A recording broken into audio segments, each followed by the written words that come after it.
Coding एक lossless data compression technique है जिसका हम लोग उपयोग किसी टेस्ट और किसी प्रोग्राम को कंप्रेस करने में करते हैं।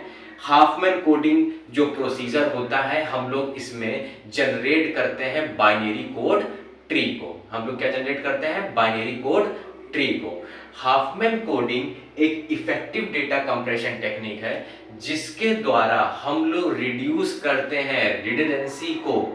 किसमें? जो हमारे डेटा में जो रिडंडेंसी आती है, जो डुप्लीकेसी आती है, उसको रिमूव करने का काम, उसको रिड्यूस करने का काम हम लोग हाफमैन कोडिंग के द्वारा करते हैं। अब हम लोग एक न्यूमेरिकल को देखेंगे और उसके द्वारा हम लोग आगे समझेंगे। देखिए बेटा, एक चीज समझिए, हाफमैन कोडिंग में क्या होता है बेटा, हमारे पास कई सारे सिंबल्स रहेंगे और उन सिंबल्स की हमको कुछ फ्रीक्वेंसी दी रहेगी। हमको क्या करना रहेगा? उन सिंबल को शॉर्टेड करना रहेगा असेंडिंग ऑर्डर में या डिसेंडिंग ऑर्डर में, जिसमें भी आप करना चाहें। हम लोग उन सिंबल की शॉर्टिंग करेंगे असेंडिंग या डिसेंडिंग ऑर्डर में। शॉर्टिंग करने के बाद बेटा हमको वो सिंबल को सबसे पहले लेना है जिसकी फ्रीक्वेंसी सबसे कम हो, उन दो सिंबल्स को लेना है और इसी तरीके से उन दो सिंबल्स का उपयोग करके हमको पैरेंट नोड को जनरेट करना है। यह प्रोसीजर हमको तब तक करते रहना है जब तक हमको हमारा रूट नोड ना मिल जाए। तो सबसे पहले हम लोग क्या करेंगे? सिंबल को लेंगे, उनकी शॉर्टिंग करेंगे। किसके आधार पे हम लोग करेंगे? असेंडिंग ऑर्डर या डिसेंडिंग ऑर्डर के आधार पे करेंगे। फिर हम लोग क्या करेंगे बेटा? उन दो सिंबल जैसे हमने लिए जिनकी फ्रीक्वेंसी सबसे कम है, फिर उन दोनों सिंबल के द्वारा हम लोग उनके पेरेंट नोड को क्रिएट करेंगे और यह प्रोसीजर हम लोग तब तक करते रहेंगे जब तक हमको हमारा रूट नोड ना मिल जाए। अब हमारा जैसे हमारे सामने कोई न्यूमेरिकल है वो हम लोग देखेंगे। एक क्वेश्चन है, अब इसमें देख सकते हैं कि हमारे पास कुछ सिंबल्स हैं और उन सिंबल्स के आगे हमारे कुछ फ्रीक्वेंसी लिखी हुई है। जैसे आप देख सकते हैं बेटा कि ए की फ्रीक्वेंसी है 15, बी की है 6, सी की है 7 और एक मैसेज है हमारे पास, उसको हमको डिकोड करना है 11101001011011111, इसको हमको डिकोड करना है। तो सबसे पहला जो स्टेप होता है हाफमैन कोडिंग में वो ये होता है कि जो हमारे पास फ्रीक्वेंसी है उसको, जो हमारे पास सिंबल है उसको हमको हमारी फ्रीक्वेंसी के अकॉर्डिंग शॉर्टेड करना रहता है। अब वो शॉर्टिंग आप असेंडिंग ऑर्डर में भी कर सकते हैं, डिसेंडिंग ऑर्डर में भी कर सकते हैं। तो जैसे देखिए बेटा कि मैंने जो भी सिंबल है उनकी हमने सॉर्टिंग कर दी है। देखिए कैसे, जो सबसे कम फ्रीक्वेंसी है वो किसकी है? एफ की है, तो एफ को पहले लिख लिया। उसके बाद सबसे कम किसकी है? बी की है, तो बी को लिख लिया। फिर जी की है, जी की भी 6 है, उसको लिख लिया। फिर सी की है, सी की 7 है, उसको लिख लिया। तो आप देख रहे हैं कि मैंने यहाँ पे सॉर्टिंग कर दी है। ठीक, अब यहाँ पे बेटा बढ़ते हुए क्रम में मैंने यहाँ पे सॉर्टिंग करी है। अब यहाँ पे आप देख रहे हैं बेटा कि हमको क्या करना है दूसरे स्टेप में, जो दो सिंबल की सबसे कम फ्रीक्वेंसी है उनको हमको लेना होता है। जैसे कि मैंने आपको बताया था हाफमैन कोडिंग में क्या करना रहता है, आपके पास कुछ सिंबल्स होंगे, सिंबल्स की फ्रीक्वेंसी होगी, सिंबल की हमको शॉर्टिंग करनी है अकॉर्डिंग टू देयर फ्रीक्वेंसी। अब वो असेंडिंग ऑर्डर में भी कर सकते हैं और डिसेंडिंग ऑर्डर में भी कर सकते हैं। उसके बाद जो नेक्स्ट स्टेप होता है वो ये होता है कि उन दो सिंबल्स को हमको लेना होता है जिनकी फ्रीक्वेंसी सबसे कम हो और उससे उसका पेरेंट नोड क्रिएट करना रहता है। ये प्रोसीजर हमको तब तक करना रहता है जब तक हमको हमारा रूट नोड ना मिल जाए और लास्ट में हमको हमारा मैसेज डिकोड कर देना होता है। तो अब देखिए सबसे पहले क्या करेंगे, सबसे कम फ्रीक्वेंसी है बेटा जैसे एफ की और बी की। देखिए एफ की है 4 और बी की है 6, तो इन दोनों सिंबल्स को मैंने ले लिया और पेरेंट नोड क्रिएट किया। तो स्टेप जो पहले में हमने क्या किया, एफ है, बी है, एफ की थी हमारी क्या 4 और बी की थी हमारी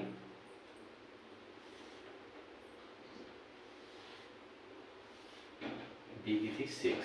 तो हमने पेरेंट नोड क्रिएट किया, ये 4 और 6 10 हो गए। अब देखिए बेटा, अब फिर से हमारा जो दूसरा स्टेप होगा उसमें क्या होगा, दूसरे स्टेप में क्या होगा, फिर से हमको दो सिंबल ऐसे लेने होंगे जिनकी फ्रीक्वेंसी सबसे कम हो।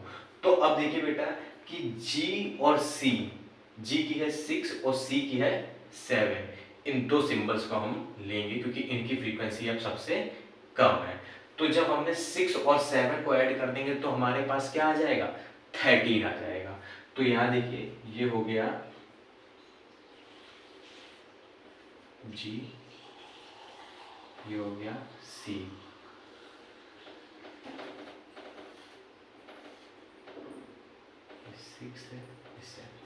अब आप ये सोच रहे होगे कि हमने G और C को इधर पे क्यों नहीं लिया। इसलिए बेटा क्योंकि ट्री में जिसकी वैल्यू ज्यादा होती है उसको हम लोग लेते हैं राइट हैंड साइड, और जिसकी वैल्यू कम होती है उसको हम लोग लेते हैं लेफ्ट हैंड साइड। अब 13 जो है वो 10 से बड़ा आ रहा है, इसलिए इसको मैंने कहाँ लिया है, राइट हैंड साइड में लिया है। तो अब ये मेरा प्रोसीजर हो गया। अब फिर से हमको दो सिंबल वो लेने होंगे जिनकी फ्रीक्वेंसी सबसे कम हो। तो अब आप बेटा यहाँ देख रहे हैं कि अगर मैं यहाँ पे 10 और G, H और D ले लेता हूँ तो H की फ्रीक्वेंसी क्या है 10 और D की है 12, तो 10 और 12 करेंगे तो हमारा क्या आएगा 22। बट अगर मैं यहाँ पे बेटा 10 ले लेता हूँ और दूसरा सिंबल मैं यहाँ पे 10 ले लेता हूँ, क्योंकि दो ऐसे सिंबल लेने जिसकी फ्रीक्वेंसी सबसे कम हो, तो यहाँ पे एक मैंने ये 10 लिया और एक मैंने ये वाला 10 ले लिया, ये भी तो अब एक सिंबल बन गया ना। तो ये 10 और 10 करेंगे तो आएगा क्या 20। 22 से 20 छोटा है, इसलिए अब हम क्या लेंगे बेटा, इस H वाले सिंबल को लेंगे और किसके साथ लेंगे, इसके साथ लेंगे। तो अब हमारा जो नेक्स्ट स्टेप बनेगा वो ये बनेगा। अब देखिए यहाँ पे मेरा ये पूरा बन गया है। अब फिर से हमको क्या करना रहेगा, ऐसे दो सिंबल लेने रहेंगे जिनकी फ्रीक्वेंसी सबसे कम हो। अब आप ये सोच रहे होंगे बेटा कि G और C को F और B के इस तरफ हमने क्यों लिख दिया, जबकि यहाँ पे क्या F B के G और C इस तरफ है, क्योंकि बेटा 6 और 7 कर रहे थे तो 13 आ रहा था और यहाँ पे हमारा क्या आ गया है टोटल 20 आ गया है, और 20 जो है वो 13 से बड़ा होता है, इसलिए हमने क्या किया F और B को G और C के इस तरफ लिखा है इस वाले स्टेप में। जो बड़ा रहेगा वो राइट हैंड साइड में आएगा, जो छोटी वैल्यू रहेगी वो लेफ्ट हैंड साइड में आएगी। अब हम बेटा लेंगे क्या, D हम ले लेते हैं। अब जैसे मैंने D लिया और A ले लिया, मान लीजिए D और A ले लिया, तो 12 और 15 करेंगे तो हमारा आएगा बेटा क्या 27। जबकि अगर हम लोग 12 और 13 करेंगे तो हमारा आएगा क्या 25, क्योंकि 12 को 20 कर देंगे तो 32 हो जाएगा। इसलिए हम क्या करेंगे बेटा, इस D को लेंगे किसके साथ, इस 13 के साथ। ये 13 भी तो एक सिंबल हो गया है ना, तो 12 और 13 करेंगे तो हमारा क्या आएगा 25, क्योंकि बेटा मैंने आपको पहले ही बताया हाफमैन कोडिंग में हमको वो दो सिंबल लेने रहते हैं जिनकी फ्रीक्वेंसी सबसे कम हो। तो हमने ले लिया 12 और 13, तो ये हुआ 25। तो नेक्स्ट स्टेप बेटा, तो ये अब हमारा बनके तैयार हुआ। तो अब देखिए बेटा मैंने 12 को 13 के इस तरफ क्यों लिया, क्योंकि 12 की वैल्यू 13 से कम है, वो कम वाली लेफ्ट हैंड साइड में रहती है। अब देखिए बेटा 25 20 से बड़ा हो गया है, इसलिए मैंने G और C को F और B के इस तरफ ले लिया है, राइट हैंड साइड में ले लिया है, क्योंकि 25 20 से बड़ा है। अब हमारा नेक्स्ट स्टेप क्या होगा, फिर से हमको वो दो सिंबल लेने रहेंगे जिनकी फ्रीक्वेंसी सबसे कम हो। D तक हम लोगों ने ले चुके हैं, अब हम लोग लाते हैं बेटा A में आते हैं। तो अगर बेटा हम लोग 15 और 20 लेंगे तो हमारा क्या बनेगा, 15 और 20 आपका बनेगा 35। अगर 15 और 25 लेंगे तो क्या बनेगा, 15 और 25 हमारा बनेगा 40। ठीक, 15 और 25 हमारा क्या बनेगा 40 बन जाएगा। लेकिन अगर हम लोग 15 और 15 मतलब A और I लेंगे, इन दोनों सिंबल को ले लेंगे, क्योंकि दो दो सिंबल लेने रहते हैं, तो अगर A और I को ले लेंगे तो 15 और 15 बनेगा हमारा 30, जो कि 35 और 40 दोनों से छोटा है। इसलिए अब हम क्या लेंगे बेटा, ए और आई को ले लेंगे क्योंकि इन दोनों की फ्रीक्वेंसी सबसे कम है। तो ए और आई को मैंने ले लिया, ये ए हुआ, ये हमारा आई हुआ, इसकी है 15, इसकी है 15, ये बना 30। अब देखिए 30 जो है वो 25 और 20 दोनों से बड़ा है, इसलिए मैंने इसको सबसे राइट हैंड साइड में रखा है। अब हमारा सिंबल कौन सा बचा? 25। देखिए बेटा, अब हम लोग को दो सिंबल ऐसे लेने हैं जिनकी फ्रीक्वेंसी सबसे कम है। तो अगर हम लोग 25 को लेते हैं, ठीक, और 20 को लेते हैं, तो ये हमारा क्या बनता है? 45। अगर हम लोग 25 और 25 लेते हैं तो बनता है 50, और 25 और 30 लेते हैं तो हमारा बनता है क्या? 55। बट यहाँ पे आप देख सकते हैं बेटा कि अगर हम लोग इन दो सिंबल को भी लेते हैं, 20 और 25, इन दो को लेते हैं तो भी हमारा क्या बनता है? 45। तो इस 25 और इस 20 के साथ लेने पे भी हमको 45 मिल रहा है, और इन दो सिंबल को भी लेने पे भी हमको क्या मिल रहा है? 45 मिल रहा है, जो कि मिनिमम वैल्यू है। जब कभी ऐसी कंडीशन आए तो हमको प्रायोरिटी किसको देनी पड़ती है?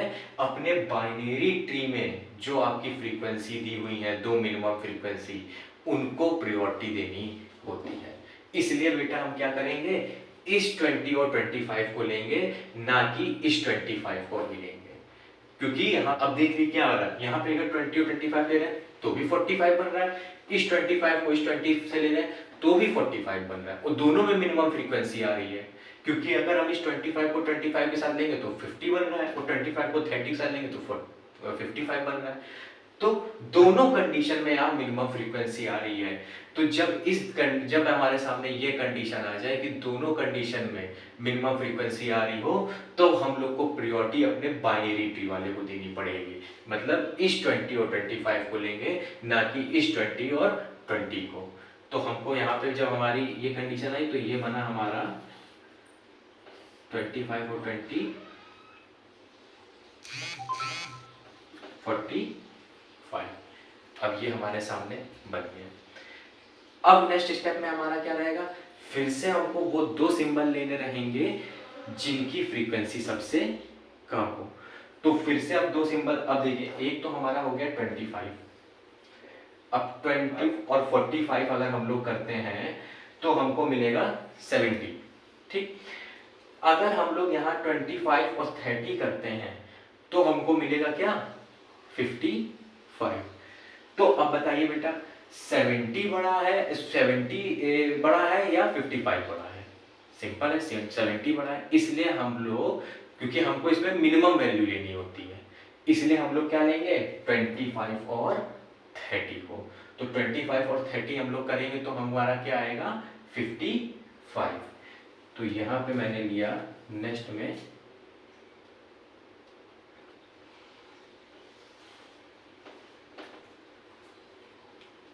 25 और 30।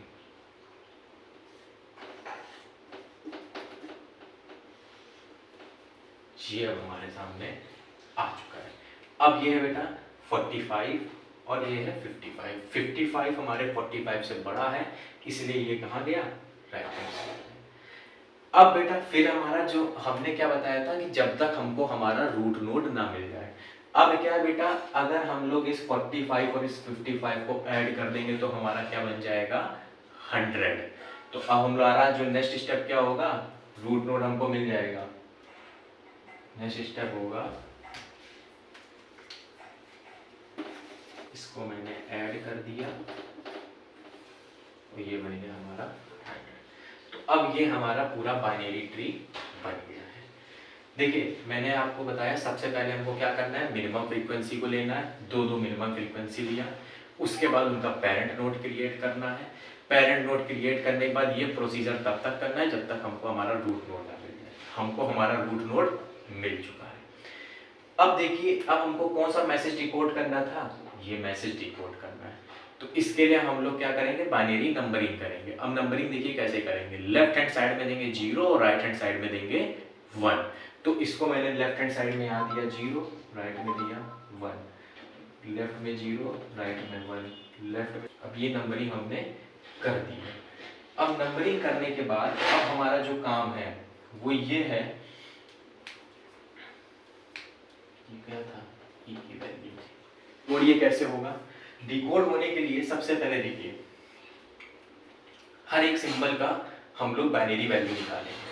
तो सबसे पहले हम लोग निकालेंगे एफ की बाइनरी वैल्यू क्या आएगी। तो एफ की जो बाइनरी वैल्यू आ रही है वो आ रही है, ऊपर से देखिएगा बेटा, ऊपर से जब हमने देखा तो एफ की जो बाइनरी वैल्यू आ रही है वो आ रही है 0। देखो एफ तक पहुंचने में किस तरीके से पहुंचेंगे, यहाँ से तो 0, फिर यहाँ पे आएंगे 0, फिर यहाँ पे 0 और फिर यहाँ पे 0। तो ऊपर से देखना है तो 0 0 0 0, ऊपर से नीचे कैसे पहुंच रहा है वो देखना है। तो ये हुआ 0 0 0 0। अब इस सेम बेटा हमको किसकी देखनी है, बी की देखनी है। तो बी में देखिए कैसे पहुंच रहे हैं, ये ऐसे 0, फिर यहाँ से 0, फिर यहाँ से 0 और फिर अब हम लोग यहाँ पे चले गए हैं, तो यहाँ पे चले गए हैं। तो ये क्या बना 0 0 0 1। तो बी की हमारी आई है 0 0 0 1। अब सिंपल है बेटा, अब हमको निकालना है जैसे h की वैल्यू, इसकी h की। तो h कैसे जा रहा है देखिए, ऊपर से 0 0 और ये नीचे गए 1। तो ये हमारा h बना 0 0 और 1। अब हमको जैसे निकालना है बेटा d का, तो देखिए 0 0 1 और फिर 0। तो ये हमारा d बना 0 1 0। तो ये हमारा d बन गया है।